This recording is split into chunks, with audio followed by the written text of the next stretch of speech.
Assalamualaikum warahmatullahi wabarakatuh.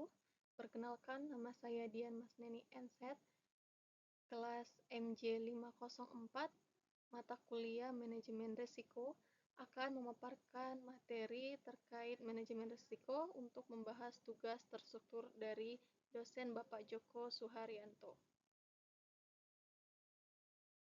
Baiklah, adapun situasi di sini, sebuah perusahaan logistik di Indonesia yaitu PT XYZ mengalami gangguan operasional akibat banjir besar yang melanda wilayah Jabodetabek.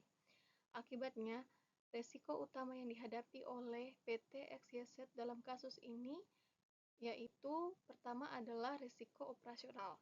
Sebagai perusahaan yang jenis usahanya menyediakan jasa transportasi dan pengiriman barang termasuk jasa penyimpanan barang, dengan adanya bencana alam yang terjadi, tentu saja akan berdampak pada berjalannya usaha yang dilakukannya.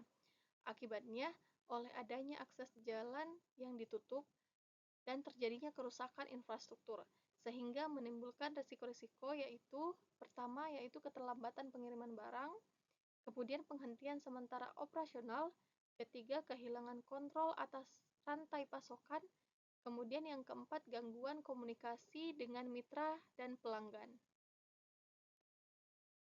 Selanjutnya risiko keuangan. Di sini risiko keuangannya berupa yang pertama kerugian material baik itu berupa kerusakan barang ataupun peralatan dan infrastruktur. Selanjutnya memerlukan biaya perbaikan dan pemulihan. Kemudian yang ketiga kehilangan pendapatan akibat keterlambatan pengiriman. Lalu yang keempat biaya asuransi yang meningkat dan selanjutnya bisa menyebabkan potensi kebangkrutan. Lalu C. Risiko kualitas pelayanan, di mana dapat kehilangan kepercayaan pelanggan, kemudian penurunan kualitas pelayanan, lalu keterlambatan respon terhadap keluhan pelanggan. Kemudian ada juga kerusakan reputasi perusahaan dan kehilangan kompetitivitasnya.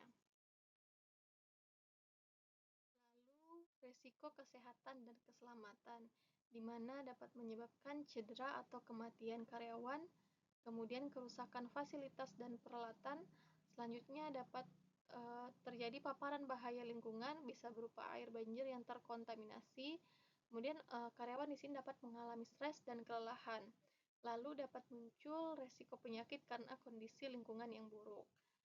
Selanjutnya yaitu resiko regulasi dan hukum, di mana yang pertama pelanggaran peraturan keselamatan kerja, yang kedua tuntutan hukum dari pelanggan atau pihak ketiga, lalu timbulnya sanksi administrasi dan denda, kemudian mengakibatkan kehilangan izin operasional.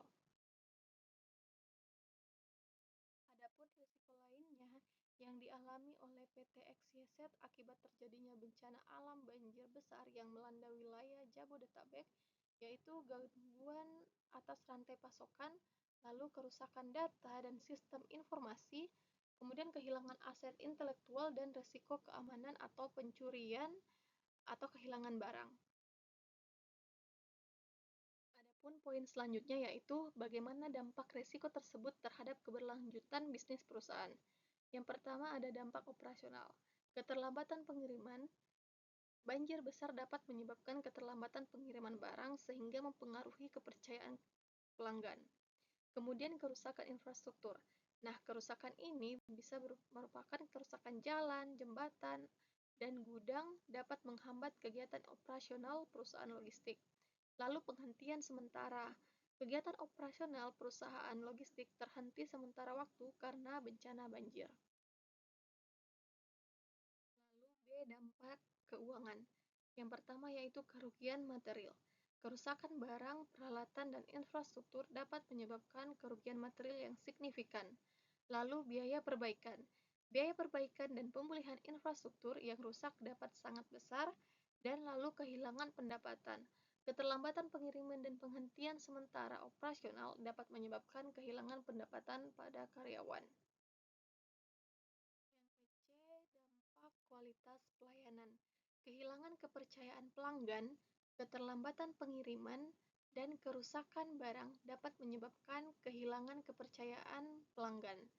Lalu yang kedua yaitu penurunan kualitas pelayanan. Banjir besar dapat menyebabkan penurunan kualitas pelayanan perusahaan logistik.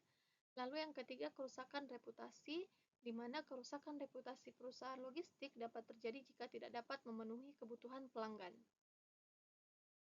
Lalu di sini ada rekomendasi langkah-langkah mitigasi risiko yang dapat dilakukan PT SCZ untuk mengurangi dampak bencana serupa di masa depan. Yaitu pertama, sebelum bencana, kita harus melakukan analisis risiko, yaitu mengidentifikasi lokasi yang rawan banjir dan analisis potensi risikonya. Kemudian yang kedua, yaitu pengembangan rencana kontingensi di mana kita dapat membuat rencana darurat untuk menghadapi bencana banjir tersebut.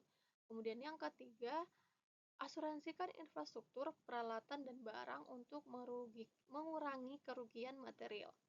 Kemudian yang keempat yaitu pengembangan sistem pemantauan, di mana kita dapat memasang sistem pemantauan, yaitu pemantauan cuaca dan banjir untuk mendeteksi potensi bencana. Lalu yang kelima yaitu melakukan pelatihan karyawan, di mana kita dapat memberikan pelatihan kepada karyawan tentang prosedur darurat mitigasi bencana. Selanjutnya bagian B yaitu saat bencana, di mana kita dapat melakukan penghentian sementara operasional. Hentikan sementara operasional untuk menghindari kerugian dan cedera. Lalu yang kedua yaitu kita mengevakuasi karyawan dari lokasi yang rawan banjir. Lalu yang ketiga yaitu pengamanan barang. Kita mengamankan barang dan peralatan untuk mencegah kerusakan. Lalu yang keempat, komunikasi dengan pelanggan.